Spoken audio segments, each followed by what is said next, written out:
Whoops. There we go. Audio should be on YouTube now. I muted it on accident. Well, not on accident. There was a reason I muted it, but then I forgot to change it back. So sorry about that, everyone on YouTube who couldn't hear. You should be able to hear it now. See, we're still trying to get Jason trained on this. Yes. That's why I give him opportunities to sit in that chair. It's good. It's good for me to sit in this chair and to have that. So, and let us know if I'm pretty sure I fix it, but if it's not fixed, let us know. Thanks, Eric Walker 927.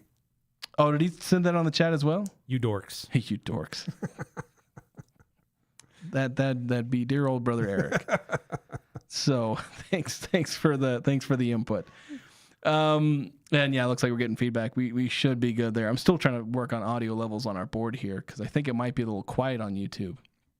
But then it gets too loud on our end, and it's a whole bunch of things that we have to balance. You think that I'm just like sitting here talking into a microphone. I'm actually multitasking. I'm not good at it, but I'm multitasking. Lots of buttons and levers and knobs and yeah, like for instance, here's this one. This is my favorite one.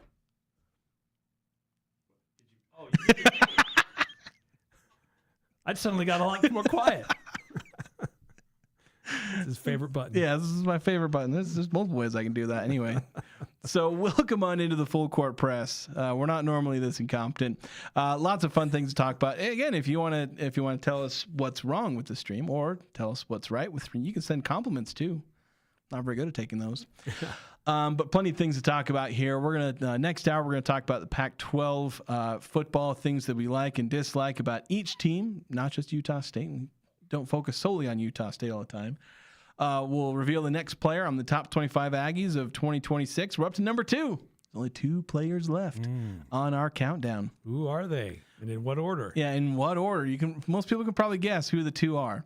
We'll also talk about Ben Jacobson and Jerrod Calhoun. We saw a couple of articles comparing or talking about coaching hires, and it was like there's a couple of questions we can bring up about Ben Jacobson and Jerrod Calhoun, and I'll ask this. I'll prod the text line, and if you text this in, we'll get to it a little bit later this hour. Who will have the better first season, Ben Jacobson or Jerrod Calhoun, and who will have the longer tenure? With coaches only being around for 2 or 3 years for one reason or another, for Utah State it's usually one reason. Who will have the longer tenure at the school they are currently at? I have a feeling we're going to get like one type of response, but it's worth thinking and maybe testing your beliefs on either of these coaches. So we'll get to that a little bit later. There's also some drama happening down south in Provo, something about a divorce or a split or I don't know, something happening. It's weird. Yeah, it is kind of weird. Jordan Love MVP odds. We might take a stab at that as far as what are his odds of winning MVP. He's looking for another big breakout season. Well, this year might still be pretty hard with all this stuff. I think his running back just got charged with like domestic abuse or something. Saw a headline saying he got charged with something. Ooh.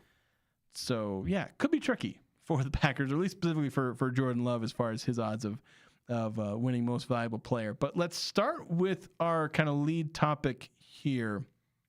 And that is, it's been the talk of a lot of the sports world the last couple of days as the entirety of college sports is going through this whole, what are we doing with eligibility? Who's eligible? Who's not?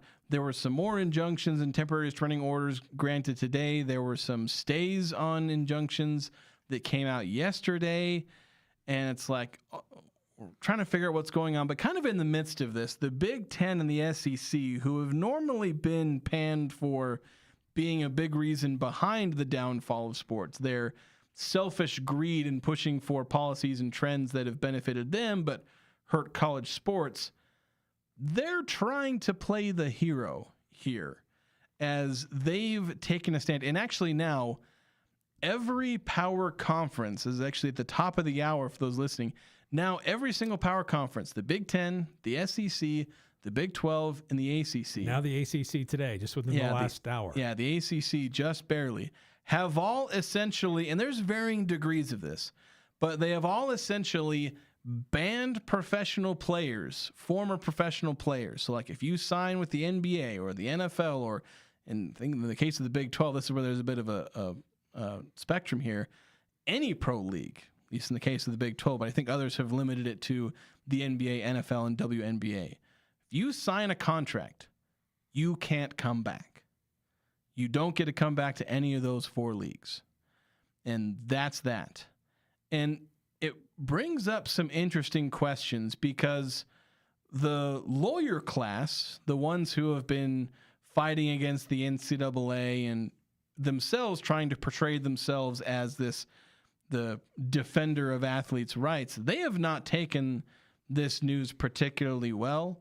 There's some pretty fiery words coming out from some lawyers calling a cartel, which that's not necessarily not necessarily an ill-fitting term for the NCAA on most days, but they're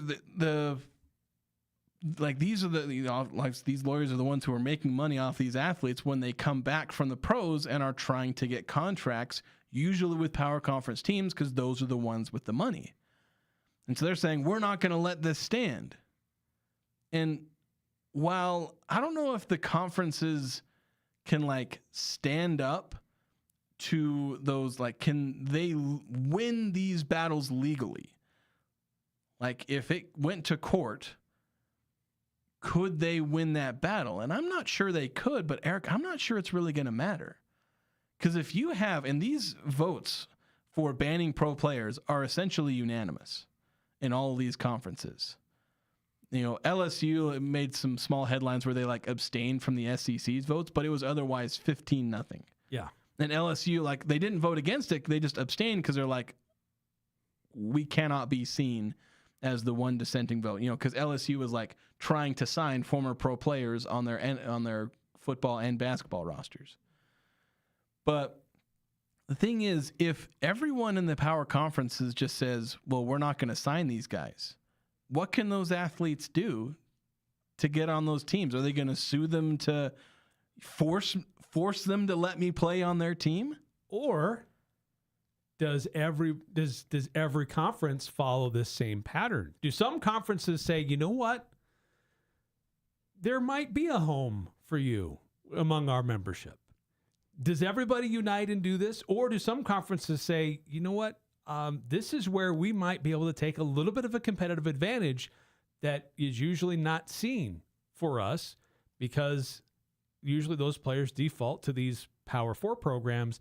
Maybe this is our opportunity to get a little bit of a leg up where we don't have the same structure in place. We don't have these same rules in place, that we will give you some grace and opportunity. If it doesn't work out and you still have eligibility, come play for us. We'll find you a home.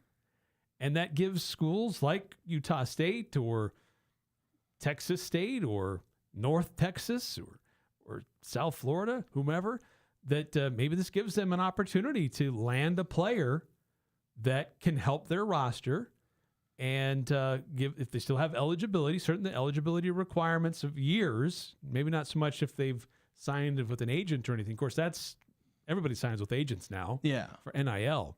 But if you still have eligibility, we still have a place for you. We'll find a home. And maybe you're not going to get the same NIL money that you might get if you ended up to Georgia, but Georgia State has a home for you. Yeah. You can help our team. So, and I know we had a texter yesterday bring up this kind of exact point. I believe it was 8632, saying, "Hey, the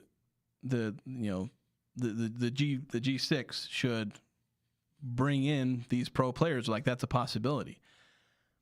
And I think that would be really interesting. We're imagine the mid majors and G6 all basically refusing to ban these pro players and basically being willing to accept them in.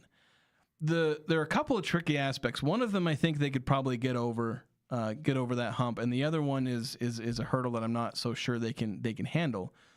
One is public backlash. There has been a lot of backlash from everyone almost universally. Basically, whoever's team doesn't have the pro players, they're saying, well, you can't be bringing pro players back unless your team is bringing a pro player, and then it's well, it's not that bad. It's an unfair advantage. Wait a minute, that's not fair. And then suddenly you're all for it when your team is signing them. So it's But I think you could get over that. Like, imagine basically that you have this divide where the power conferences say we're not going to bring any pro players, and the mid majors are all like, all right, bet we'll take them. Yeah, that would certainly make for an interesting divide, and one that and it's one that could actually play in favor of the mid major teams and the G6 teams.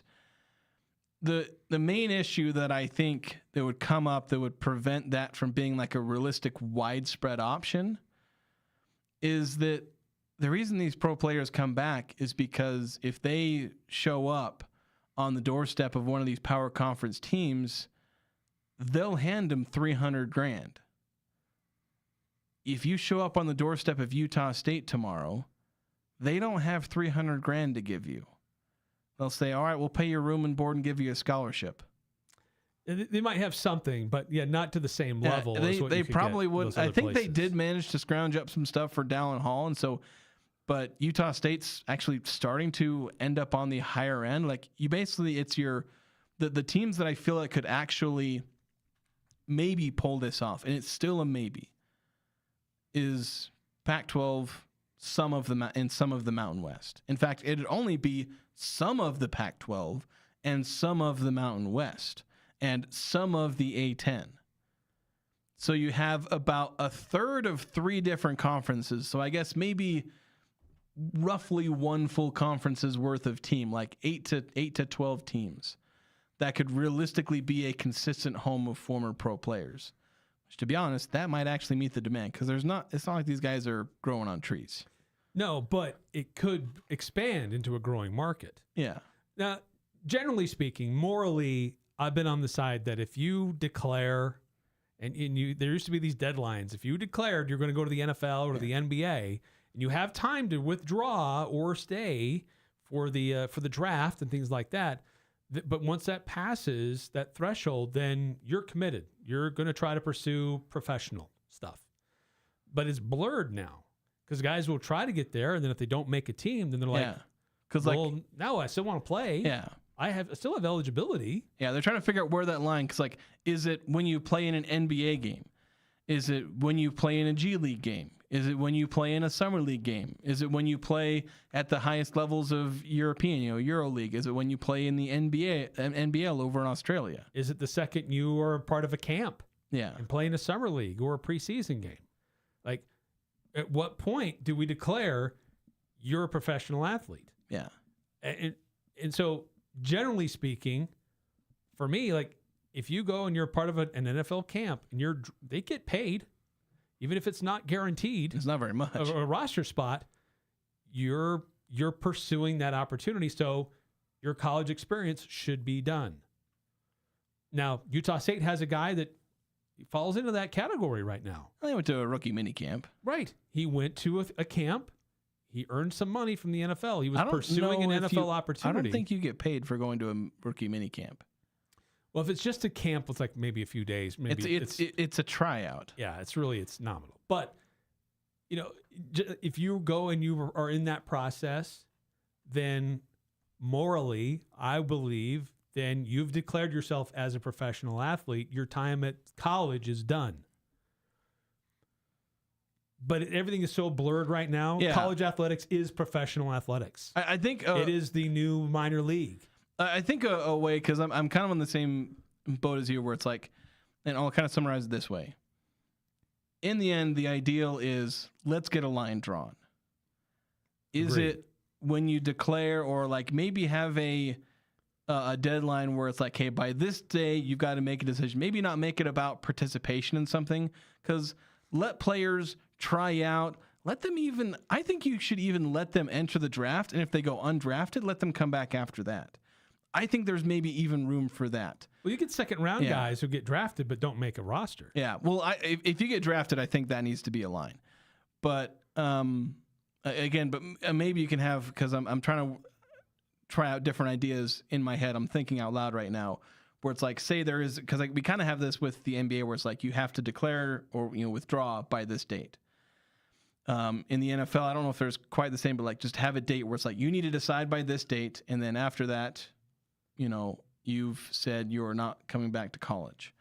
Again, I'd be okay if you found like this, again, this wiggle room exception for going undrafted. because especially in the NBA, not as much in the NFL. There's 7 rounds if you go in, and even then, if you go undrafted, like every team signs like 5 undrafted guys. Like the NFL is going to cut down rosters like this weekend. So if you were like a guy who still has a year of eligibility and you get cut on Sunday, you're going to try to get on a college football roster. And I think like that's why there needs the season starts this next week. Yeah, like that's where there needs to be kind of a date deadline and not this participation thing. And again, it's what makes like going undrafted a bit of a fuzzy. Like that might complicate it too much. As much as I'd like for there to be a backdrop after that, that may just be a logistical thing that's a little too tricky to do. So like, just have a date. But like, here's the thing: we need to find where that line is. I say we're not the decision makers here, but somebody needs to find Jason, that line. You have all the power. Somebody needs to find that line, mark it, find a way to be able to enforce it, and then go from there. But so long as the line is blurry, then the group of 6 where everything is slanted against them, everything is going against them. The NCAA tournament is pushing away from them. The power conference teams are basically using them as feeders, where it's like, oh, you have good players? No, you don't. They're ours now. So the G6 conferences, if they go to the playoffs, every single good returning player they have is on a power conference team next year. Heck, even the Utah State, they've had a bunch of mediocre years. Every good player they have is on a power conference team the next year. They can't hang on. And so basically you have these power conference teams like James Madison basically won a national championship last year because all of their players were on Indiana's team. Right. Like that's so as long as there are these things slanted against the group of 6, you know what? If it's not morally okay, then you know what? And we're talking moral. There are bigger issues morally we can be talking about than a pro player coming back to college football. Heaven forbid the morality of such an act. But like, I don't like it, but I don't like the fact that the power conferences keep, trashing on the G6 and all the things that keep happening to mid-majors. Like, if you got to play dirty, play dirty. Now, do I think it's realistic? Not really, because pro players aren't coming back to mid-major programs because they don't have the $1 million to hand to them. Because if Utah State can pay them like $50,000, well, that's like what the G League pays. So you just go stay in the G League. So that's kind of the main issue. But like, if the group of 6 in mid majors, while the lines are still blurry, while the legal battles still keep happening, if you can find a way to have pro players come back and play on mid major and G6 rosters, do it. Screw the power conferences. They want to ban them. Take advantage of something the power conferences aren't taking advantage of. And, give them the double middle birds. I could do that on YouTube, I think, but I'm not going to do it. I would not advise it. So it's like, you can, like, can the G6 become the villain? We've both expressed, at least I remember I've expressed, I'm not going to speak for Eric, but I've expressed dislike for pro players coming back. But I'll be honest, if it means thumbing your nose at the power conferences, yeah. I'll cut off my ear to spite my face. There are a lot of things that are disadvantaged to the group of 6 and mid-major programs. So if this is one thing that maybe gives them a little bit of an edge, they have to explore it. I think they have to explore it. I know the Pac-12 is talking about it, but they haven't issued anything yet. But man, if you have an opportunity, like Gonzaga, they're not going to be happy with this rule because they're getting some guys with professional experience, at least overseas. And they got at least one guy. Yeah, so they're not going to be like all in favor of this. So can the Pac-12 say, okay, big boys, you guys do your thing, but we might have a landing spot on some of our teams if you guys so choose. Yeah. And so that helps us kind of even the playing field a little bit. Yeah. So if you can find a way, again, it's playing dirty. It's things that I'm. Welcome to modern college athletics. That's basically what it is. I don't like it. I don't feel good about it. But you know what? If you can gotta look for advantages everywhere you can find them. If you can stick it to the man, then I think it would just be funny to see the power conferences being pearl clutching over. My gosh, you let pro players in, and it's like, guys, please.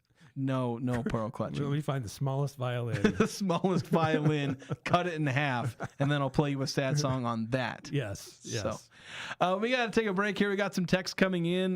We've also got to get to our next reveal on our top 25 Aggies of 2026. Number 2 on the list. We'll talk about that next here on the Full Court Press in a second.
I know we've been promoting this. We've been super excited about this big garage sale, which was scheduled for this Saturday. But we've been watching closely the weather. And while it's beautiful right now, there's like a nasty storm front that's supposed to come through late Friday and go all through Saturday. 80% chance of rain, thunder, lightning, hail, high winds. And I know we've been kind of advertising it, come rain or shine, we'll do it. But if there's a light sprinkle, you can still do it. But if it's like gusting wind and electricity in the air and hail coming down, vendors aren't really going to be wanting to be there, and folks aren't really going to want to come check it out. So Cache Valley's biggest garage sale is being postponed. You what? It's being postponed. We still plan on doing it. The date is to be determined because this came up kind of last minute. We've been trying to figure things out and hold off. Watch it be an absolutely beautiful day on Saturday. Oh my gosh, we're like, what if this storm like just bends around where we're at? We're all going to be sick.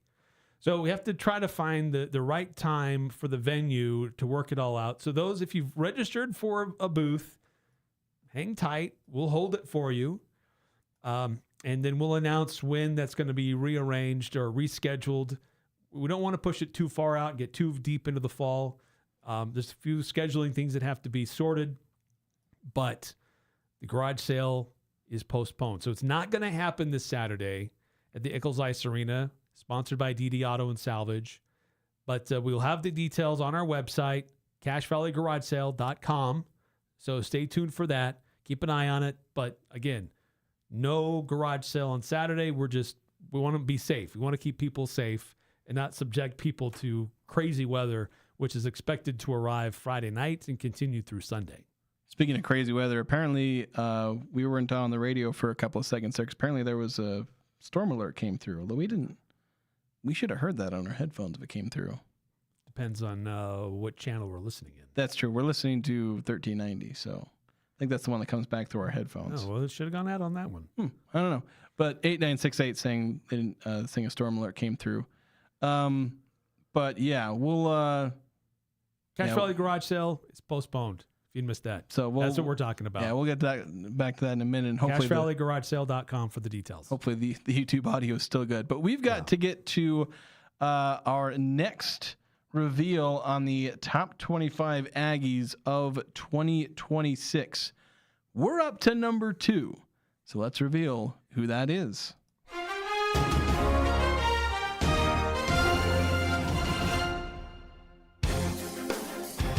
It's time for the next player to be revealed in the Cache Valley Media Group Top 25 Aggies of 2026. At number 2 is running back Javen Jacobs. Jacobs was one of many players who followed Bronco Mendenhall from New Mexico last offseason, and he found a consistent role with the Aggies offense in 2025. He gained 808 total scrimmage yards, third most on the team. Jacobs, who switched positions early in his career from wide receiver to running back, brings great pass catching to the backfield. His 43 receptions last year made him just the 4th USU running back ever to catch at least 40 passes in a single season, and the first since Kerwin Williams in 2012.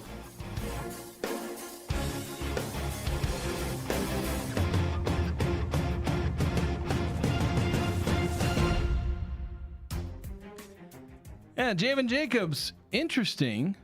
He received 3 first-place votes. Yes, he did.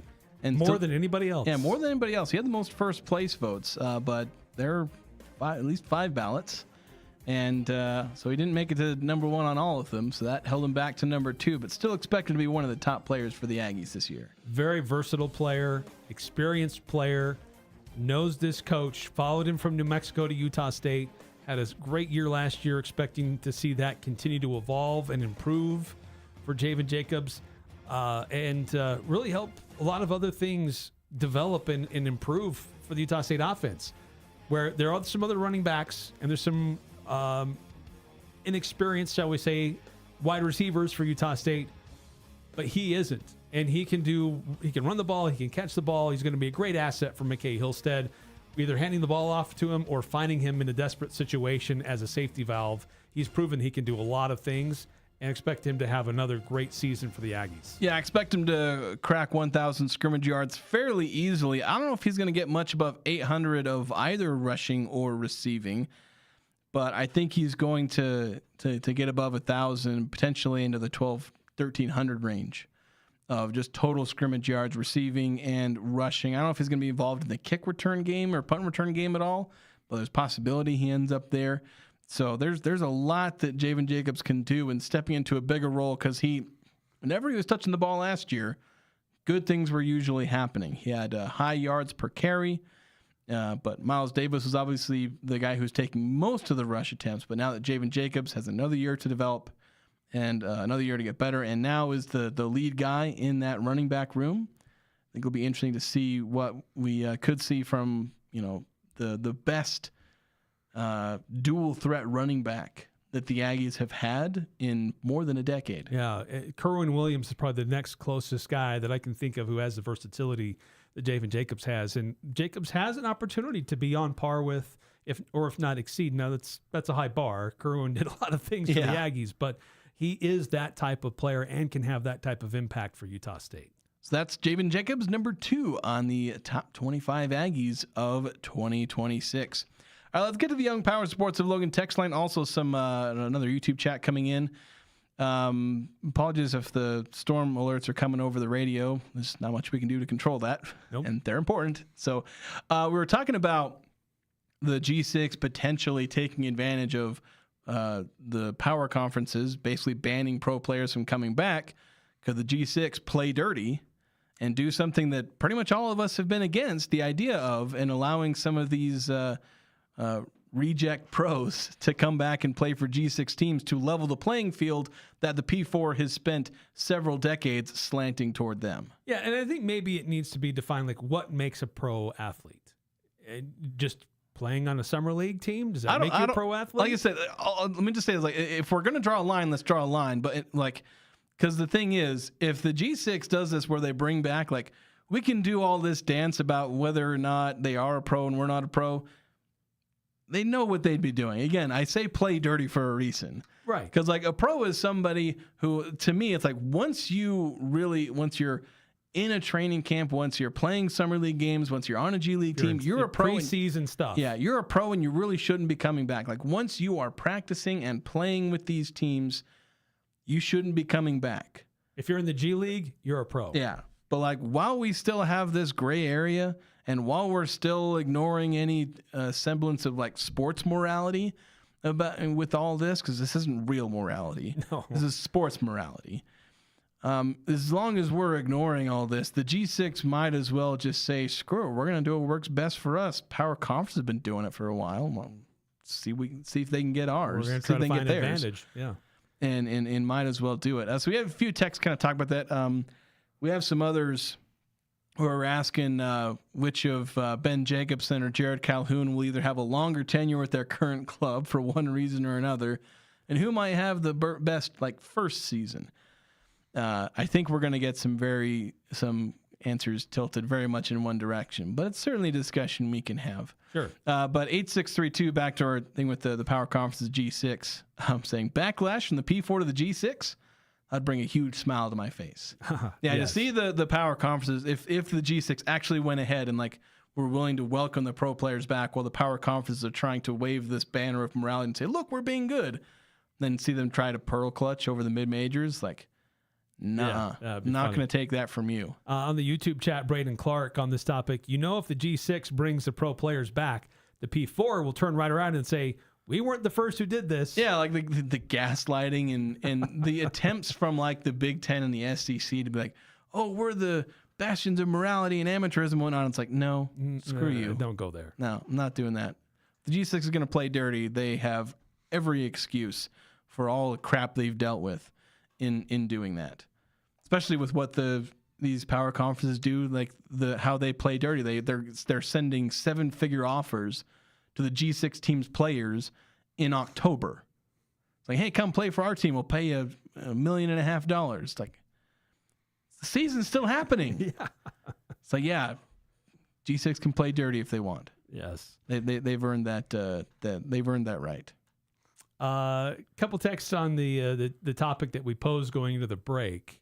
5452. I just hope we can get through one post-game presser without hearing about a lack of resources over and over again. Yeah. Yeah, Jerrod Calhoun talked about that a lot, and I don't think he was necessarily off track because he wasn't necessarily getting resources, but Ben Jacobson has been supplied with a lot of cash to build this roster, and I think he was very satisfied with what he was able to do with this roster. Yes. More on that in a minute. A couple of texts from 9315. Few I guess we missed. And I'm just going to go through these. As the world turns in college sport, I sit and smile because at least the crazy whacked out news does not have much to do with Utah State. Get Ajay back. He ran the boards like a champion. Except for his George Niang slander. Then I see trouble brewing for that school down south. And then that's easy. Ben and Ben and Ben. Why ask so much silliness? Yeah, I think I asked the wrong crowd and if I was hoping for any sort of split answer about who's going to have the better coaching tenure, Ben Jacobson or Jerrod Calhoun, as far as like the teams they're currently with. But yeah. Yeah. Tama in the YouTube chat. I think Jacobson will stay longer at USU with good results. Think Calhoun will struggle in the Big 12, but as favorite son, they will let him stay around a while. Yeah. So let's tell you what, why don't we take a break? Well, there's one more chat. Because I want to get to this topic, but because I want to kind of dive into this topic, and a lot of these texts are starting to get into that. Yeah, so one more, and then we'll continue to invite more. But 1818 seems like Jerrod Calhoun is having the same issues he had at USU: terrible non-conference schedule and lackluster center position. And he's relying on MJ Collins to be a needle mover for them if he can play. Yeah, so let's talk about that. Where will Jerrod Calhoun regret his decision to move in, 8 or 9 months? Can Ben Jacobson keep the ball rolling at Utah State? Can he continue what the previous coaches like Jerrod Calhoun have done? Ben Jacobson has been handed more resources than any coach before him, but can he actually live up to that? Because Jerrod Calhoun's got more resources, but may not be as successful. Yeah, tougher schedule ahead of him. So we'll look at that. And kind of compare the two coaches, look at their situations, do a little bit of hate watching of Cincinnati. So we'll have that next here on the Full Court Press.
Welcome back to the Full Court Press. Jason Walker here with Eric Frandsen.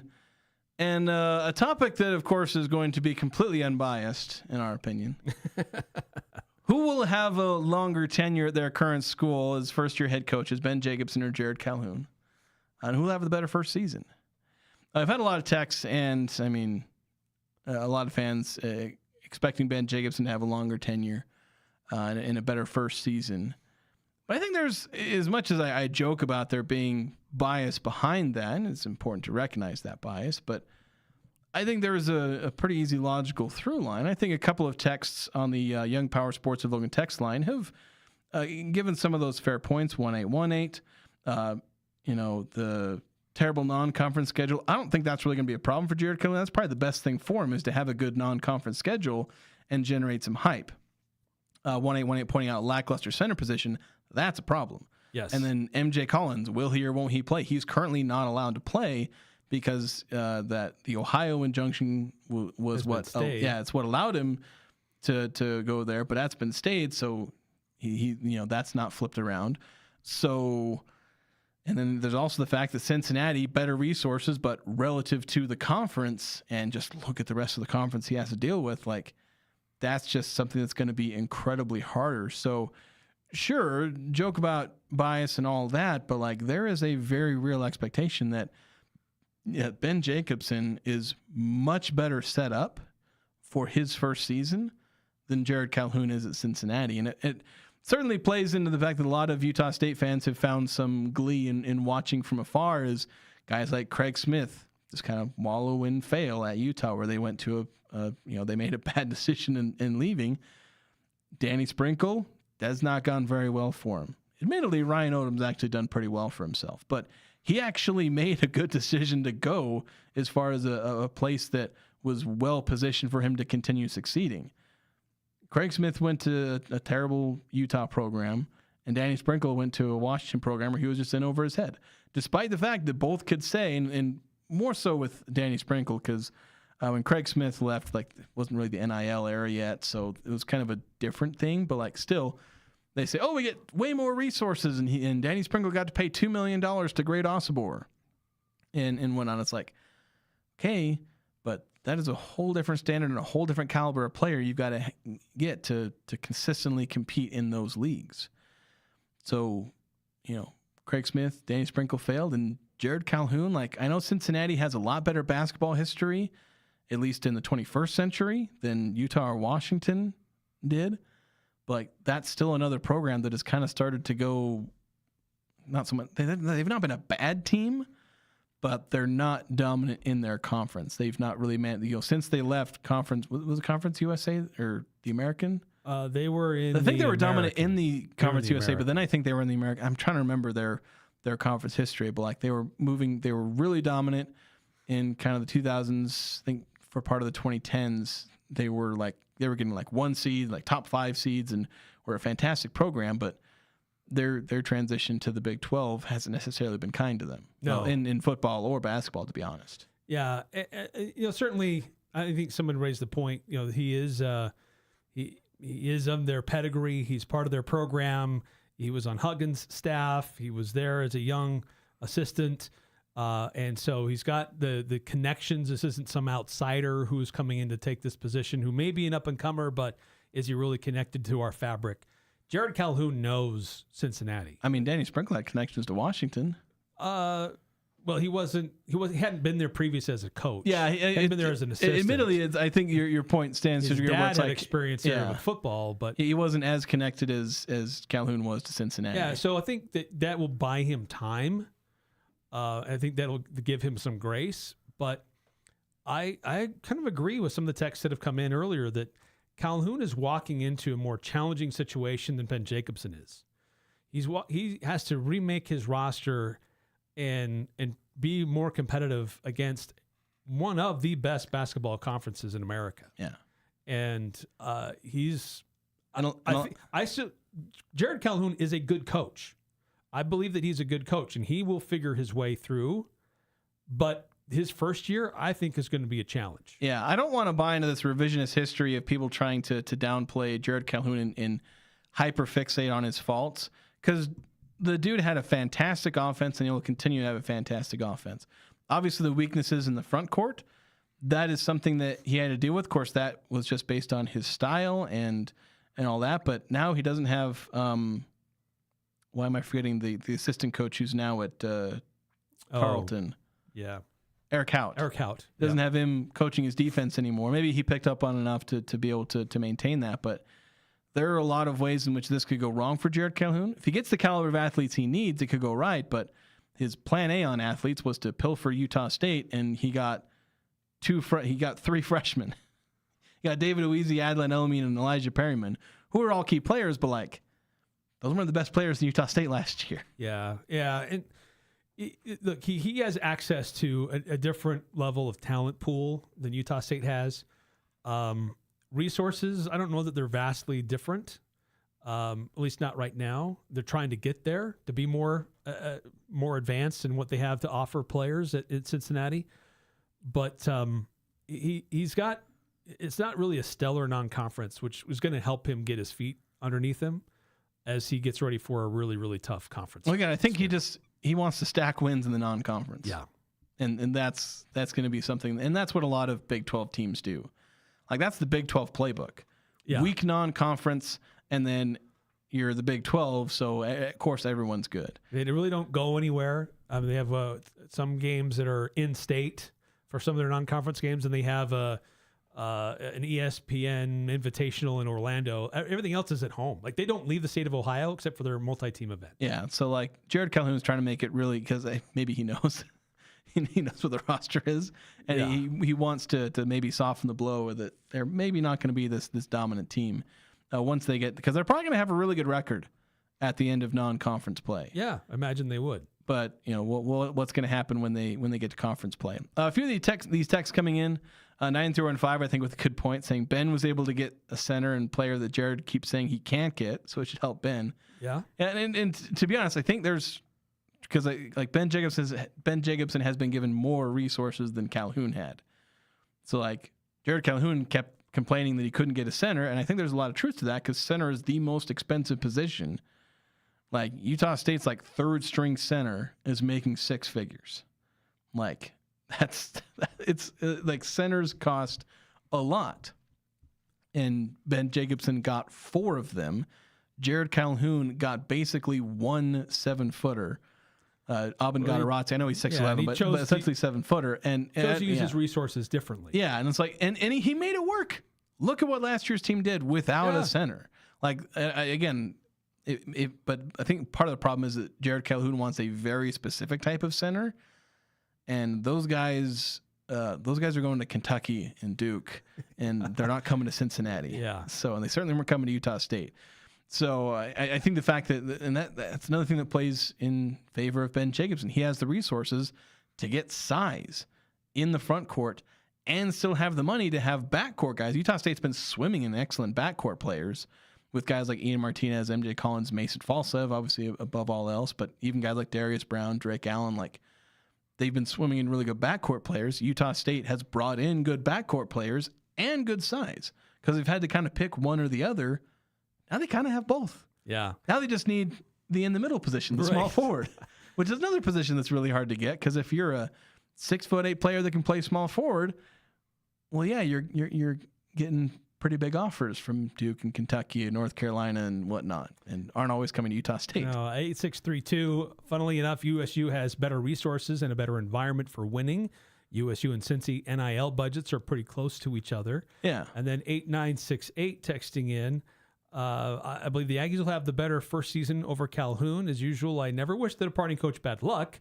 Don't wish him anything. He's gone. Also, I think the Aggies will keep the new coach for more than 2 seasons. That's a veteran for the Aggies. Yeah. And I think that is a big win. And I think that is, you look at tenure, it's something we haven't really discussed as much. But I think Calhoun, I think Jacobson, based on where he is in his life and what he's accomplished, I don't see him as a ladder climber.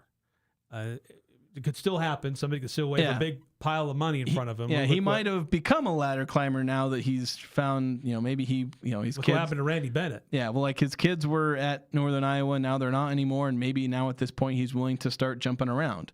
Like, I don't want to pretend that just because he spent all his time at one year, he's going to spend 20 years at Utah State.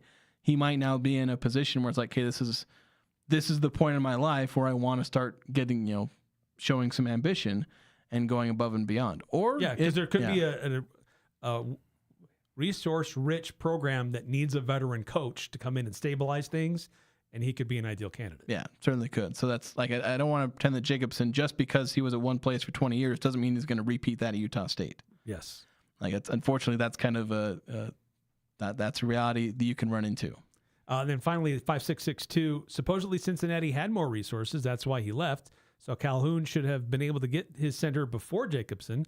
That poor Cincinnati radio guy post-game hearing all that complaining about no resources. Yeah, I guess, and I haven't actually followed to see like what Cincinnati's roster looks like in depth. I know some of the players they have some interesting guys. They lost their best center, but I don't know, from last year, he was one of their biggest players. But yeah, we'll have to see if Calhoun. Again, I've heard that they don't have a center, so we'll see. Yeah, but he is regarded as one of the most exciting coaching hires in Power Conference basketball with what he's done. Yeah, but the former Utah State guys are always at the top of that list. That's true. So, and they haven't always succeeded. Let's see if he can meet the hype. We got to take a break. When we come back, we're going to do Pick 6 a little bit early on this show, so we'll have that next here on the Full Court Press.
At Napa Auto Parts, you can get a Booster Pack 100 amp jump starter for only $129.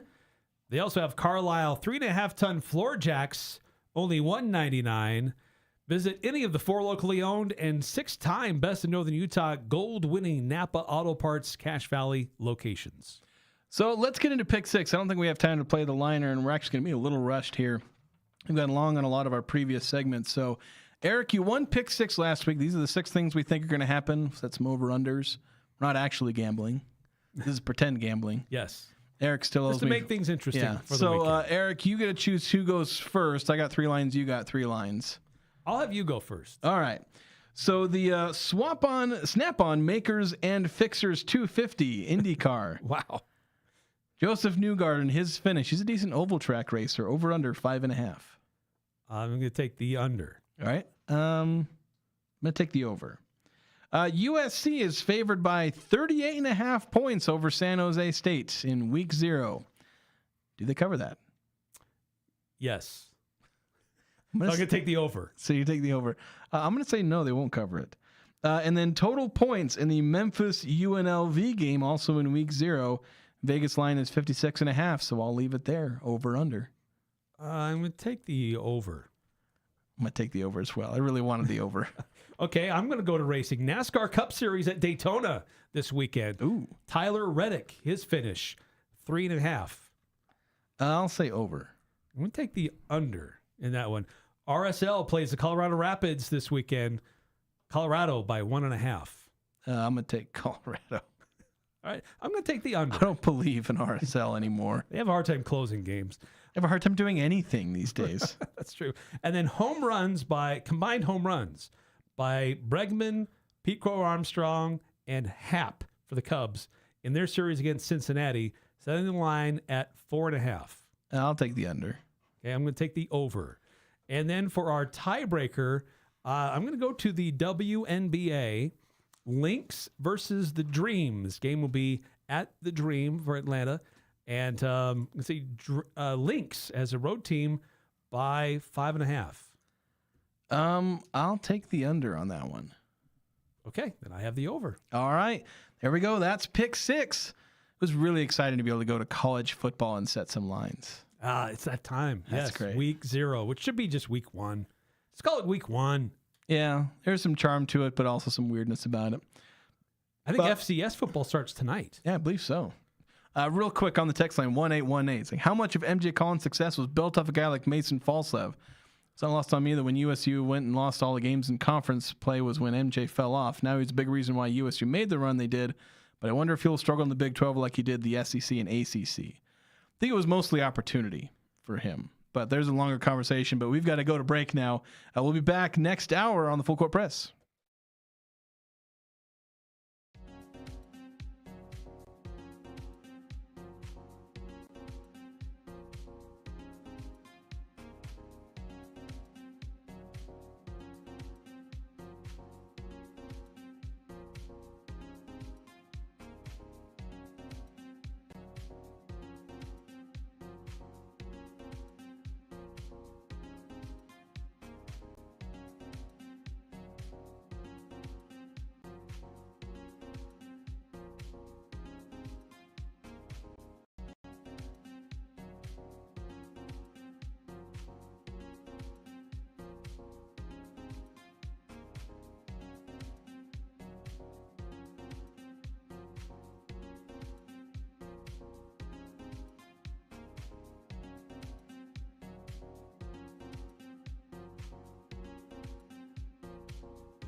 Welcome on back to the Full Court Press. Jason Walker here with Eric Frandsen on 106.9 FM, 1390 AM The Fan. Streaming online at 1069thefan.com and on the 1069 The Fan mobile app. And of course, streaming live on YouTube. The Fan KLGN is where you can check us out, our YouTube channel, and all the wonderful stuff that we put there. Basically, let's show a lot of the clips from our show, all the interviews that we do. Eric, you're going to be going up to talk to Utah State football players. We're talking to, the plan was McKay Hillstead? The plan is McKay Hillstead and Kian Afrukte. He is the kicker for Utah State. We know who McKay Hillstead is. And I imagine we're going to hear a lot from McKay over the course of the season. Yeah. But we really haven't talked to him since practices have gotten rolling. We talked to them as they kicked off. But just wanted to get the head start before people start talking to him, probably on Monday. Yeah. But as camp is really winding down, just to get his assessment of how he feels things are going. And then we got a new kicker, and he performed well at Coastal Carolina last year. Yep. Spent time at Nevada. So kicker is an important piece of scoring points. So Yeah, some really important plays that Utah State fans know full well what the difference between a kicker who makes the kicks and doesn't. Yes. They know the Yes. difference. So we'll hear those interviews on tomorrow's show. Yeah, so let's kind of get going here, because one of the interesting things I want to talk about today is just kind of roll through some of these Pac-12 teams and talk about some of the things that, as we look at the team in the preseason. Obviously, we're not going to know for certain what all these teams are going to be, but what are things about each of the Pac-12 teams that we think are, the pluses, the things that fans should get excited about, things that we think are going to be good things about this team, but also what are some potential concerns, things that they need to maybe prove people wrong on or show improvement from last season, or, as we look at the roster as it is, maybe people need to outperform people's thoughts and expectations of those particular players and position groups. So we'll just go through every team. We'll include Utah State here. I know we've kind of gone over and over about some of these things overall, so you're going to hear some brokered record stuff when we hit to Utah State, but 7 other teams in the Pac-12. What are things that we think are good about this team, and what are things that concern us a little bit? Yeah, it's an exciting start of the season, and some teams we're very familiar with. Some teams are brand new, so maybe that's part of the excitement about them. But there's also concerns. Every team has different level of concern as they enter this new era in the Pac-12, whether they're a legacy member or a new member. So let's go school by school. Yeah, and we hadn't really rehearsed how we're going to go through that. I've got it in alphabetical order, and so very we're good. That's so we're going to do it generally that how way. I wrote mine as well. I went to the thing is whenever I do these things about I want to do something about every single school, inevitably I always have to go to the conference standing page to remind me, all right, which schools are in this conference again? I did that with the Mountain West, had to do it with the Pac-12 just now, and they listed it in alphabetical order, and so we're going to go that way. So that starts us with Washington State, right? Oh, we're going in reverse order? Okay. No, let's start with Boise State. Conference favorite. Everyone is picking the Broncos. There is not a single person I think I have seen at all, or maybe one or two people in the unofficial media poll that was conducted. I think there was a couple people, but although maybe only one, didn't pick Boise State. So conference favorites, there's a lot of things that people are obviously liking, at least above the rest of the Pac-12. And one of them for me, and this is just something that's going to make a huge difference, really strong in the trenches. A lot of returners on the offensive line. I think it's their entire offensive line they're returning, if I'm not mistaken. Could very well be.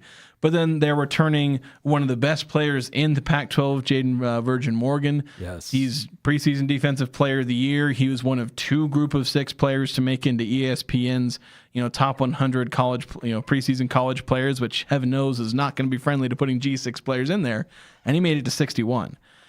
And they've got other guys in the trenches as well on defense. So both sides of the ball, they're going to be strong up front.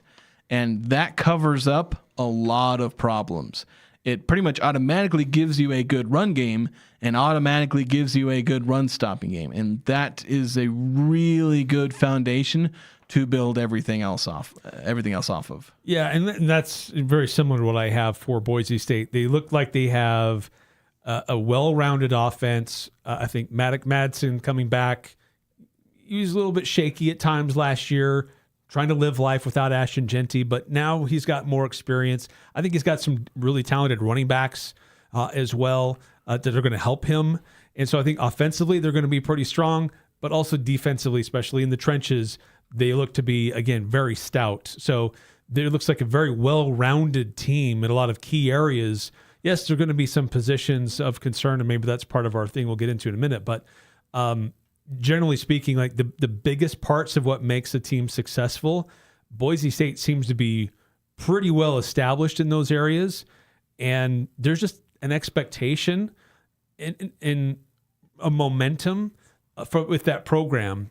And they feel like they're going to, it's not just outsiders, certainly it's the folks in Boise as well, feel like they're going to step into this new league and feel like we're going to announce to everybody this is our league. The Pac-12 is now a Boise State football league. Yeah. And the expectation is there, and I think they've got a lot that can back it up. Yeah. So I think that's exciting. And with that, the other thing for me too, and we kind of touched on this just the other day, but I think they're best positioned to be the group of 6 representative in the college football playoff. Yeah. So what's something that concerns you about Boise State? I think that concerns me is Maddox Madsen had some shaky stretches over the course of last season. He had some games where he missed, and they lost games without him. They had some games where they didn't perform well. They only scored 7 points against Fresno. They only scored 7 points against San Diego State. Aggies had them on the ropes, and man, one play goes a little bit different on a 4th down conversion. The Aggies beat Boise State. And these games happen on the back half of the schedule for the Broncos. So the thing that concerns me is that this isn't such a dominant team like they've used to have been. They've shown signs of weakness and fracturing if they're not careful. And with a lot of expectations like they have coming into the season, there is no margin for error with this team. They have to perform at a super high level every week, and especially right out of the gate against Oregon to make a statement. If they are going to be the group of 6 representative, they have to play very well right out of the gates. And if they want to be that G6 team, they can't slip up. And so that can be a concern. If that's always chasing you, eventually it catches you. And so how can they recover from that? Are they built to handle it? Do they have a quality backup quarterback if Madsen gets hurt again? Yeah. So mine's kind of along similar lines, though. I fixated on, can they win the big important games? Last year, they basically won one of their important games. That was the Mountain West Championship game, so that's a pretty big one. But they got waxed in week 1 by South Florida. That was a key non-conference game against another G6 opponent. They lost 28-7 to Notre Dame. That was one of their big resume-boosting games. They lost, and in convincing fashion. And they lost to Washington in the LA Bowl. I mean, that's not the most important thing. But Fresno State, San Diego State were really good teams in the Mountain West, and they struggled against those two teams. And so those are obviously 2 games. But like, if you're looking at, like, I think Boise State can win, games against Fresno State and San Diego State. Maybe not. They're going to lose games obviously this season, like unless they pull off the magical undefeated. But I'm not so much concerned about their play in conference, at least based on their expectations. I'm looking at this from a point of view of Boise State chasing the playoff, where the Pac-12 is kind of a check mark on the way to the playoff. And to me, I'm not certain they can actually win those big games. I'm certain that they can win a Pac-12 championship. Will they, won't they? That's a debate that you can have. But I'm not certain that they can actually win the biggest games that will get them, like, I mean, maybe they can still get to the playoff as, like, maybe, but that's if the rest of the G6 kind of has a down year. But I'm just not certain Boise State has another 2024 run in them, at least this season. Okay, let's talk about Colorado State, the Rams. If I'm going alphabetical, that means they're next. You sure Utah State isn't next? So I think the thing that's kind of exciting about Colorado State is they've been chasing celebrity coaches or higher profile coaches for a long time, and they really haven't yielded any results. Jim Mora Jr. comes in with proven track record of reviving a moribund UConn team that was independent. All the odds are stacked against UConn for years, and he built them into relevance and where they won a lot of games. Now, and so it's kind of exciting to see if he can revive Colorado State, because the Rams, frankly, they have not been relevant for a long time. And that is a proud program, nice facilities, good population base, good fan support. They should be better. The Pac-12 needs them to be better. And I think that the thing for me that's exciting is not a player, but it's the coach, and to see what he can do to try to re-energize that program. Did you cheat off my notes, Eric? Because that's pretty much exactly what I have. I like their coach. I like Jim Mora. Excuse me. I like everything you outlined. The way he was able to rebuild just this absolutely helpless UConn program. One that's independent, has no rudder. It's a basketball school, and nobody could care less about their football program. He rolls back-to-back 9-win seasons. After a bit of a build-up, he needed some build-up, but he got them rolling. So now I don't know if that's going to pan out this year, but as far as if there's something to be excited about, you've got a coach who's got some pedigree recently in rebuilding programs. Yeah, this isn't just somebody who spent time at a power program and he maybe needs a rebound, and this is where he's going to find it, and that hasn't panned out because Colorado State's tried that multiple times. Yeah. They're going with somebody who has proven he can take given nothing and turn it into something. And so that's basically what he's walking into with the Rams. There's not much there. Can he turn it into something? Yeah. So something that concerns me, there are actually, to be honest, a lot of things. One is that I'm not sure Jim Mora is going to turn around in year one, but I'll just highlight the QB ability or stability, mainly in that Jim Mora may or may not have figured out who his starting quarterback is. And if you're this far in, you're, inching toward we're going to play 2 quarterback territory, which is the worst possible thing you can do for a quarterback situation. But what happens if like House Haney, I think, is one that people are kind of king and assuming he's going to be the one. But there are other quarterbacks, and what happens if Colorado State has a bad first couple of weeks at quarterback? Do they then flip to the other guy? And it's I'm not confident in Colorado State's quarterback room, which will maybe be among the worst in the conference. So now I'm thinking you're cheating off my notes. Because my biggest question was their quarterback situation. My biggest concern is who's going to be under center for the Rams. I mean, it still seems a question. There's uncertainty there. It's a position that's been struggling, and frankly, too, that's been a struggling program. And with the resources they have resources. They've got one of the biggest budgets in the Pac-12. Yet they still can't figure out a way to have a solid football program. So we tend to look at the coaches, but at one point you start to say, well, maybe it's the people that are hiring the coaches or that are handling the budgets that don't know what they're doing or not fully aware of how this whole thing works. So I do have concerns generally about the Colorado State athletics. I think basketball has proven to be okay, but football just hasn't seemed to find its way. And is Jim Mora the answer? Maybe. We'll find out pretty soon. We'll find out, but my biggest concern is with their athletic department and the decisions that they're making, because they're able to get resources, but they just can't seem to turn that into success. They're all going into the paying for that stadium. That's where all the resources are going. That's a big financial burden that they're still paying off. So let's move on to Fresno State. What's one thing that excites you about Fresno State? I think the thing that excites me is this is a team that has a really stout defense. And last year they were among the best in the country, very elite on defense. And a lot of things suggest they're going to be elite again. Very stout defense for Fresno State. And they're going to be challenged early on as well, which could be interesting to see how well they showcase what they're all about with USC on the schedule. But that Fresno State defense is what stands out to me. The Fresno State defense is still very good, and that's certainly something I could have gone with. But I like that they actually have some coaching stability now. Jeff Tedford, obviously, that's a situation where it wasn't really anybody's fault. He's just trying to do his job, and he's good at his job. And then it's like health gets in the way, and you're not sure. And then you got Tim Skipper in there, and it's like you get Matt Entz in there, and they go you have some semblance of coaching stability, and you're able to go 9-4. And I think he's able to help solidify that defense. So I think having that coaching stability has really helped Fresno State recover from what was a wobbly couple of years in terms of, mind you, still Jeff Tedford, when he had to step down mid-season, they still went 9-4. So it's not like they're doing horribly, but the Tim Skipper year was like kind of a throwaway year. Where they go 6 and 7. So you get some coaching stability and you're right back to 8, 9, 10 win seasons. And what's one of the biggest concerns for you for their season? A lot of things on offense. Quarterback is a massive. I mentioned Colorado State could be one of the worst QB rooms. Fresno State might be right there with them. Their lack of explosive plays on offense killed them last year, where they were decently consistent on offense in a lot of ways, but just couldn't, you can't always string together 10-play, 80-yard drives. Sometimes you got to have that 4-play drive, just those extra 10 points per game that you get from explosives. Fresno State didn't have that, and I'm not sure they have it this year.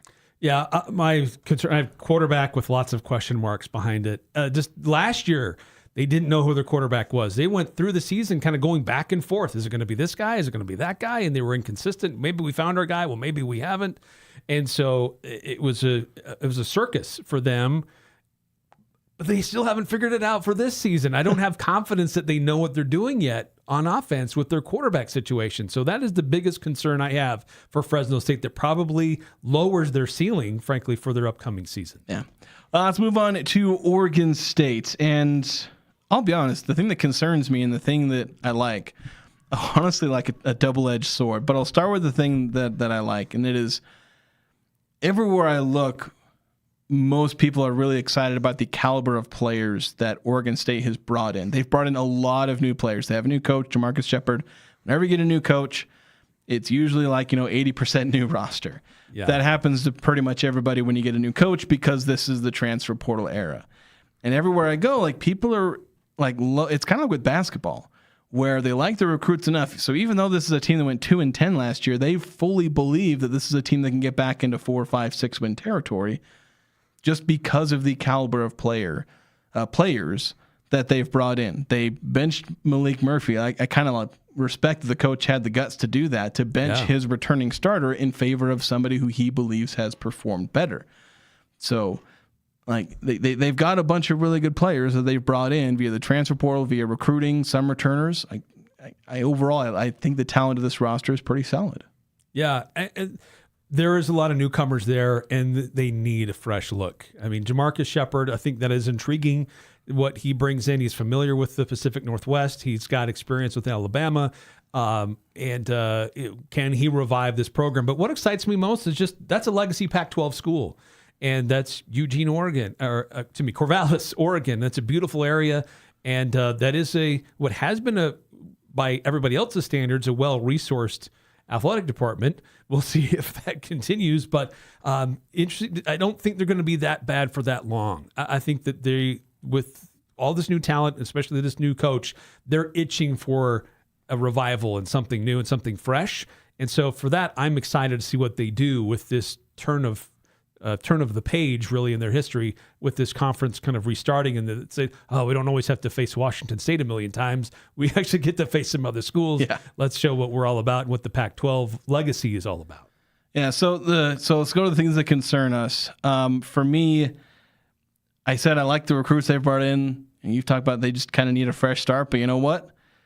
It's nice to have that fresh start, but that's also a negative, like the lack of continuity. And in football, where the rosters are bigger and there's more spinning plates and all these different things, the lack of continuity makes it harder for everyone to be on the same page. For everyone on the offense, everyone on the defense, the coaching staff, the players, it just makes it more difficult. Can it be pulled off? Yes, it's happened. But there's a reason that we highlight the people that are actually successful at it. And it's way more common these days in basketball than it is in football. Rosters are 15 players in basketball. They're like 105 in football. Right. That matters. So as much as you like the talent and the way they're kind of able to turn over a new leaf and they got a new coach, in year one, that might be a struggle because of the lack of continuity that just everyone has with everybody. Yeah, I have similar concerns. I wrote down, can they escape the specter of last year? It was a bad season. They did some things that record-wise was not good. There's some aspects of their defense that wasn't good, but there were also aspects of their defense that was actually pretty stout. But everything else, that was a really bad year. Shouldn't have been that bad. So my concern is how much of that lingers it may take a minute to really get that behind them, to really turn it around and show that, oh, there is something building here. So because it was so bad, and there's some weird stuff with the athletic department, AD on his way out, Izzy on the way out. There's some weird things with how they've spent their money, and that is kind of overshadowing a few other things there in Corvallis. So there's some concerns about the specter of last year that could still linger. Yeah. So we've made it halfway through the conference in all these. Let's take a quick break. When we come back, we'll get to the other 4 teams. We've done Boise State, Colorado State, Fresno State, Oregon State. We'll get through San Diego State, Texas State, even Utah State, and Washington State. Coming up next here on the Full Court Press.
Welcome on back to the Full Court Press. Jason Walker, Eric Frandsen here with you, going over the Pac-12, talking about the things we do and don't like about each of these teams, each of these 8 teams. What excites us and what concerns we may have. Basically, just one thing. We're cheating off each other's notes on a few of these. Admittedly, on a couple of these, I have backups in case, so we can have some differing opinions, because that's kind of our biggest fault, is we agree too much. Right. So we've talked about Boise State, we've talked about Colorado State, Fresno State, Oregon State. Let's go to the other half of the conference, or the lower half alphabetically. We're getting through the STs, U's, and W's. So let's start with San Diego State. This is kind of the number 2 team in the conference by most projections.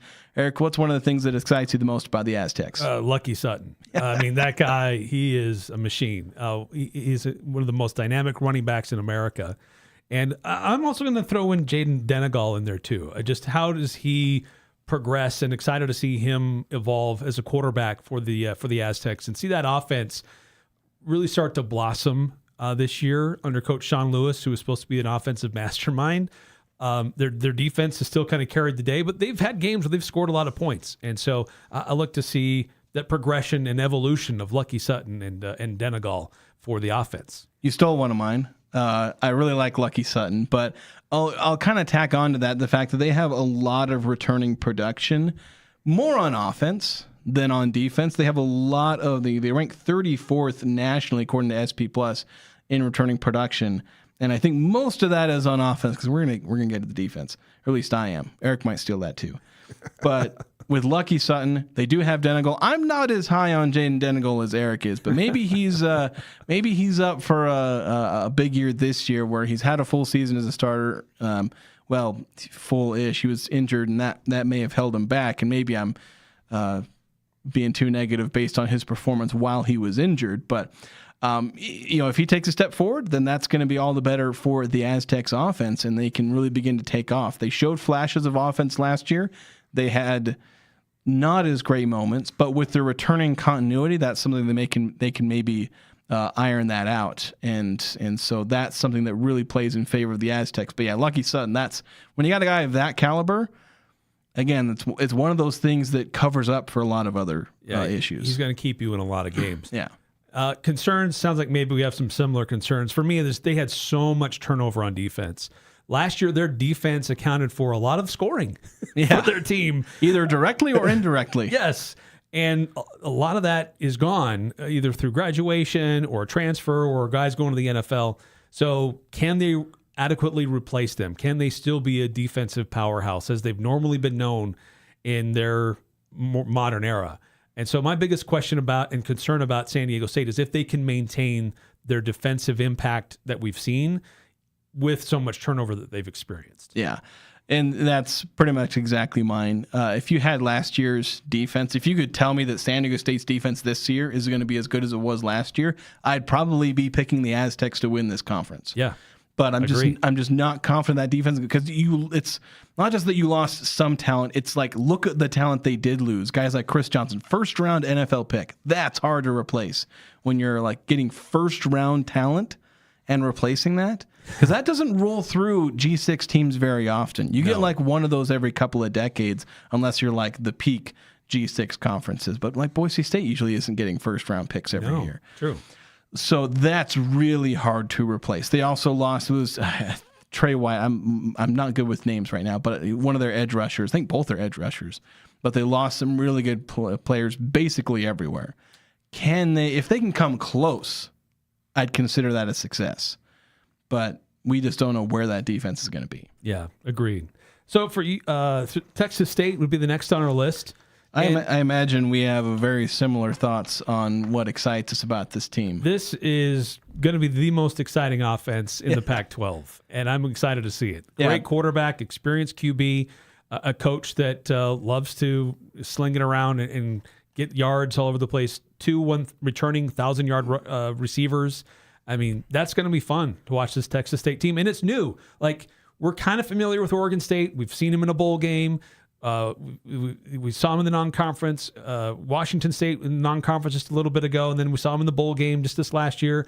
So geographically, we're familiar with those schools. Texas State, like, we haven't really paid attention to Texas State since they were in the same conference as Utah State 15 years ago. Yeah. So to see this team in its newness and what they've done since then, but most importantly, they've got a great offense coming into this league that should be really fun to watch. Yeah, definitely the offense. You got 2 Biletnikoff, watch list receivers, they've got guys behind those 2 top receivers as well. Brad Jackson should be the best quarterback in the conference, potentially by a wide margin in terms of production and efficiency and all that. And so, like, if you want to watch a team sling the ball around and do it in an exciting way, to be honest, the rest of the Pac-12 may not be for you, but Texas State certainly will be. Right. Yeah. But the concern, maybe we have the same concern on this. I don't know. We haven't coordinated, but we've had a lot of similarities. I deliberately went a different way because I thought we were going to have the same one on this. My concern is just how well do they make that transition to the Pac-12? The schedule, the conference schedule, week in and week out. Yes, they've got a fun offense, but can they maintain a level of success and relevance in this league? Because what they face in this league is going to be vastly different than what they saw week in and week out in the Sun Belt. So my biggest concern is can they stack wins? Can they win games in the Pac-12? They might be fun to watch with their offense, but the level of competition is going to be very different for them in this conference schedule. So I thought you were going to go more toward just the defense, because that's obviously a concern that they had a bit last year.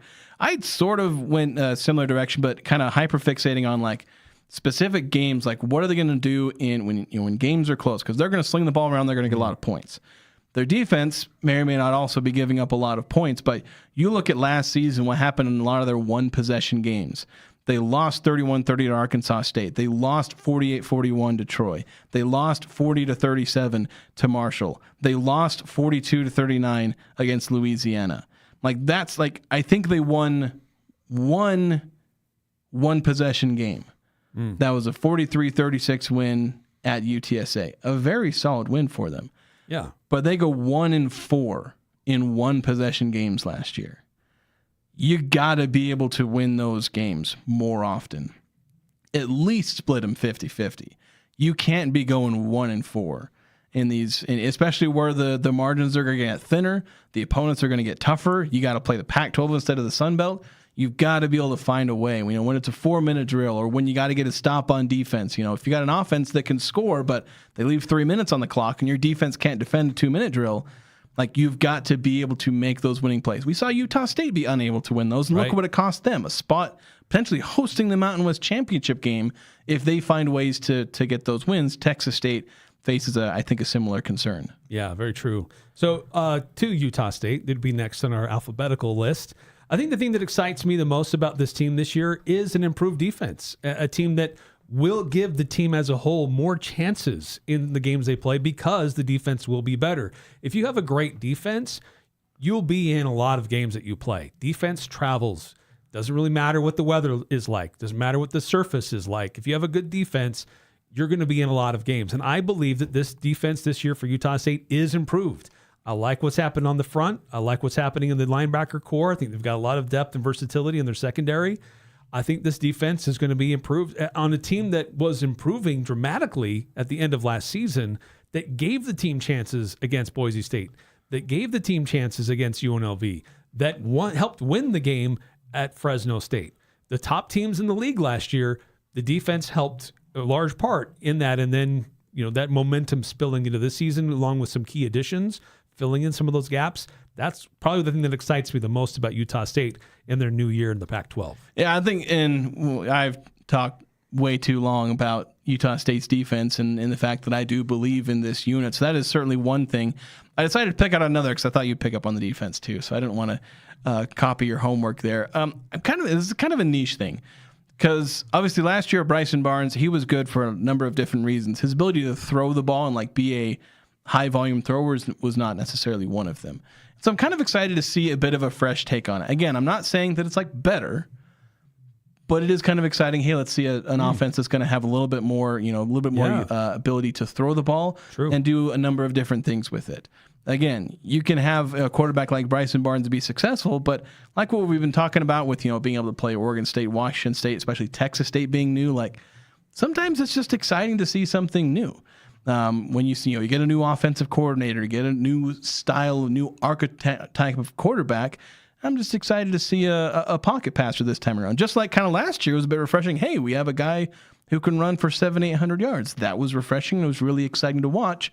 And now we can get back to, a pocket passer.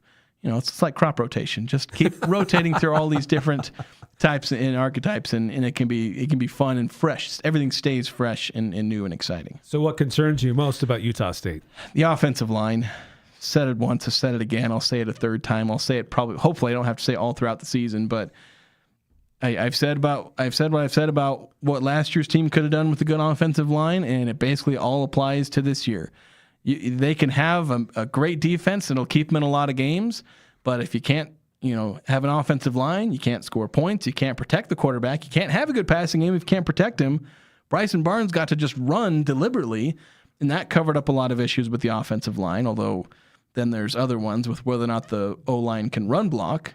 That was a problem in a couple of key games, Boise State in particular. So, there is so much about this team that feels like it hinges on the offensive line because it's the one weakness that we can't say has been truly addressed because we're just not sure yet because we haven't been able to see it, and they haven't necessarily brought in a bunch of, they don't have a completely new offensive line, so there's a lot of returning guys. Are the returning guys going to be better? So there's just so many questions, and it just creates this massive concern that you can't really get over until you see them actually perform better. Yeah, my concern is that we've got it's a new quarterback and really a new set of wide receivers, and we have an extremely small sample size to see how they look in Aggie uniforms. And so that's my biggest concern. Can this offense produce? Can they move the ball up and down the field? Can they get opposing defenses on their heels? Is it going to just have to be a ground and pound offense, and it's all on Javen Jacobs and the Rhino positions and an extended offensive line? Or can they actually sling the ball around and be more dynamic in passing? That's one of my biggest concerns about this team this year. I should have said the thing I'm excited about is the Rhino position, just having a fullback, because I am an old school at heart. I may be sort of young-ish still, but I have an old school mind, and I just love fullbacks. I love running games that use fullbacks. It's hard to express the joy that I get when I see a team use a fullback. It's really nice. Nice front lead blocker. Yes, inflicting pain on the defense. It's just beautiful to see a guy with this big old neck roll, and it's like, I'm not here to, it's like a fullback. Like, it looks weird if they're holding the ball, and it's just like, I'm here to be a bowling ball. It looks My like job is to move you out of the way. Yeah, it looks like you're picking somebody up from the 80s and dropping them into a modern offense, and everyone's like, what the heck is this thing? Washington State is our last team on our list of looking at the things about each team in the Pac-12 that excite us and also concern us. So for the Washington State Cougars, Jason, what excites you about the upcoming season with the Cougars? This is a team that just manages to be consistently not bad.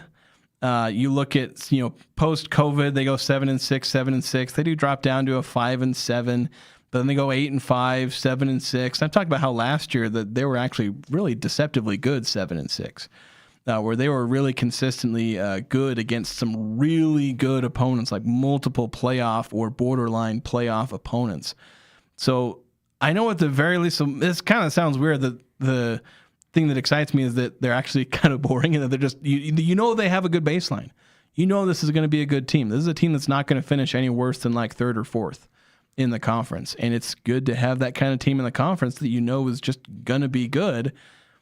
For one reason, you can just watch it and know you're going to get a good game out of them most of the time. But two, raises the strength of schedule and just the profile for the whole conference. The Cougars are very likely to head to a bowl game. Yeah, the thing that this is another legacy Pac-12 school, Pacific Northwest. Utah State has had some success, kind of mixed wins and losses here recently. Beat them just a few years ago in Pullman, lost to them obviously last year in the bowl game. But there is kind of a new little rivalry that's been developing with Washington State. Utah State as a school, as an institution, has strengthened its ties with Washington State with their new veterinarian program over the last several years. So there's some strong ties that have already been established with the Aggies and the Cougars. And so I'm excited for that. And then this is also an improved offense, I think, this year.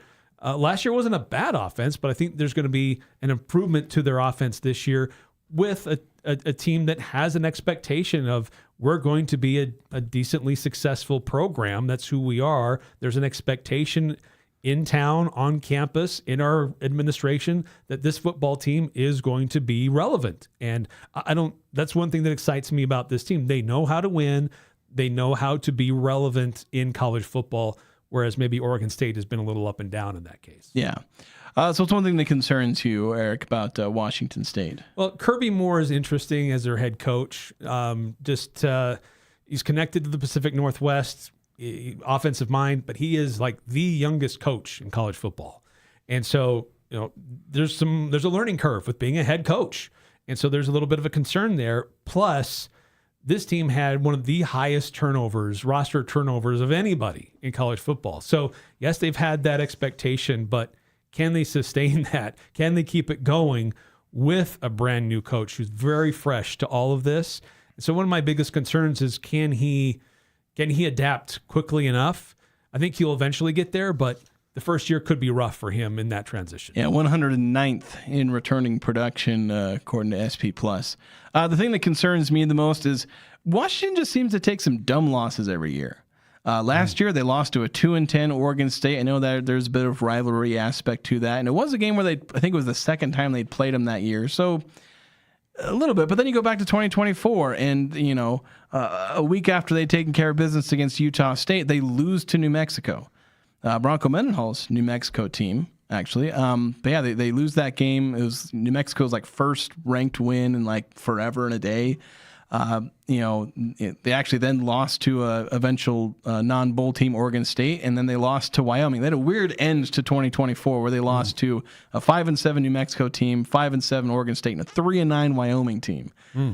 They just seem to take some of these dumb losses. They're good. They can compete against some good teams, but they just take this weirdly dumb loss. Because they beat Texas Tech and Washington in 2024. They had 2 power conference wins, and they lost to Wyoming 3-9.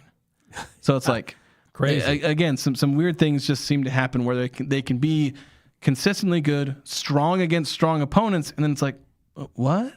What? You lost to them? It's just kind of weird with Washington State. Yeah, so that's some of the things that excite us and concern us about all the teams in the Pac-12 coming into this season. What about for you? What are the things that excite you about some of these teams? What are some of the things that concern you about the teams? Love to see it. Interact and let us know in the YouTube chat or on the Young Power Sports of Logan text line 435-339-0321.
Welcome on back in to the Full Court Press. It's just me, Jason Walker here. Eric, we had a chance to go over the Pac-12 thoughts, but Eric had, as we kind of mentioned at the top of the hour, he's heading up to Utah State practice, talked to a couple different players. There's a couple planned players we'll know for certain. Sometimes things can change, so we'll see. We'll play those interviews as part of tomorrow's show, where we'll also be previewing the weekend, high school football. Week 0. Don't think there were any Pac-12 teams. We've looked over the schedule, I think, twice now. I didn't remember any Pac-12 teams. A couple of Mountain West teams. But we'll have all of that on tomorrow's show. Real quick, wanted to bring this up again. Is that the Cache Valley's biggest garage sale? It's been postponed. Kind of having to play ahead of this because there's a big lightning storm, thunderstorm, rain, torrential rain. It's in the forecast.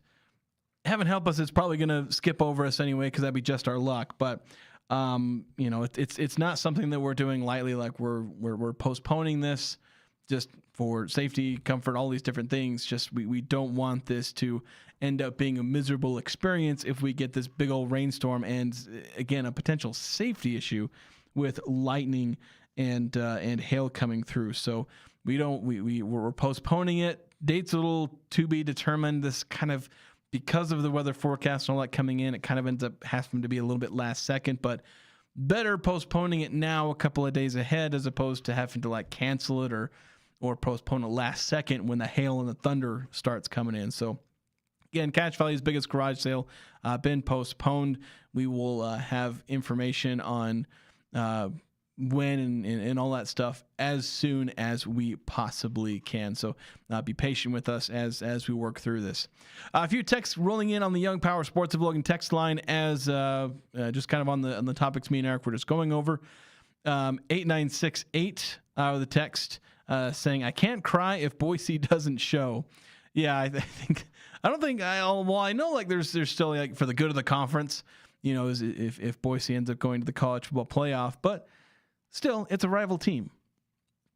And so I think if Boise ends up not being particularly good, I don't think any of these teams who are a little tired of always seeing Boise at the top of the food chain there preseason, and in a lot of cases winning a lot of those championships, I don't think too many of the other teams in the Pac-12 will be too sad to see them fall off a little bit. 8632 texting in saying, will this be the first year since 2015 that USU beats Boise State? Probably not. Then another one, how have we not beat this team in over 10 freaking years? And saying, but in memory of 2015, you posted a video. I didn't actually check the video.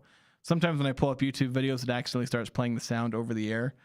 But I'm assuming it's just like a highlight video of that. Or it's that Rick Astley song. One or the other. But on a more serious note, 8632 also with the text coming in saying, the definition of insanity is doing the same thing over and over again and expecting a different result. We changed nothing with our own line. We would be insane to expect anything different. Well, they changed. I keep bringing up like the transition from 2017 to 2018. The 2017, when I remember watching the O-line, it didn't seem to be that good. Mind you, that was an impression. I've not gone back to.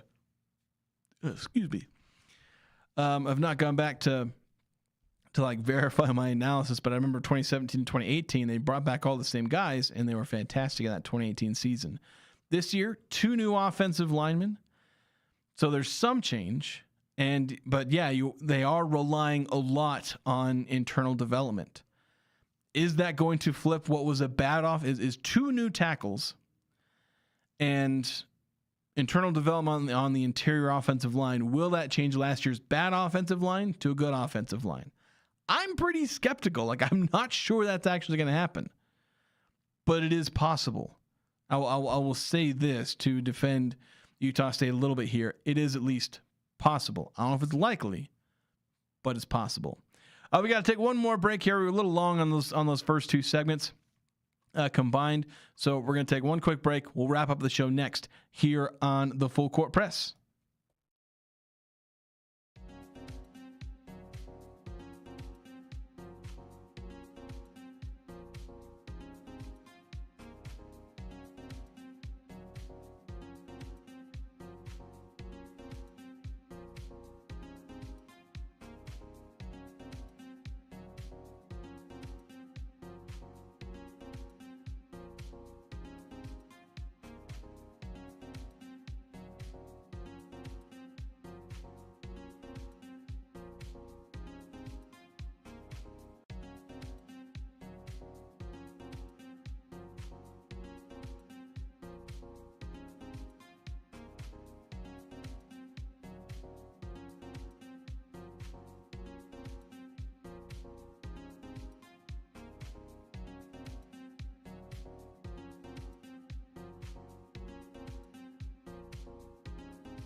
Welcome back into the Full Court Press. Actually, I went to the two-person view and on the stream, and there's not two people. Also, for some reason, my camera was off-center. But anyway, we're here on the Full Court Press, wrapping things up. So we've got only kind of a few topics left. I know the one that was that's been talked about, I think, over the last day and a half was the NFL getting rid of the Pro Bowl. And it's interesting because I've kind of advocated for the NFL to go for, you have like these Pro Bowl games. Of course, they'd kind of gone to that. They'd done like a flag football game. I thought they could get something out of, doing, a bunch of fun games. It was always kind of a joke when I'd suggest this, but like have the offensive and defensive linemen play their own flag football game where it's just them. I think that it'd probably be a bit gimmicky. I don't know if people would watch it, but I think the NFL just kind of realized that there's no reason to, keep doing the farce that is the Pro Bowl. This last year, I think when I was looking at, there was a graphic that had viewership data, and I didn't exactly vet it, but it said that the WNBA All-Star game got more views than the Pro Bowl. And it's like, look, if you're the NFL, like you have expectations of being the king of everything. If you can't get more views for your, I know the WNBA All-Star game is kind of new, and they're also going through a bit of a popularity boom, but like you're the NFL. You got to be able to get more views. You should be getting more views on your All-Star game than all of the other leagues combined, because that's just the way the NFL works and how it dominates the TV market. But I think it ends up being a good decision. It kind of makes the Pro Bowl selection a little weird, because it's like, okay, why don't we just do the AP, the first team, all pro and all that. Just have that be the end of season honor.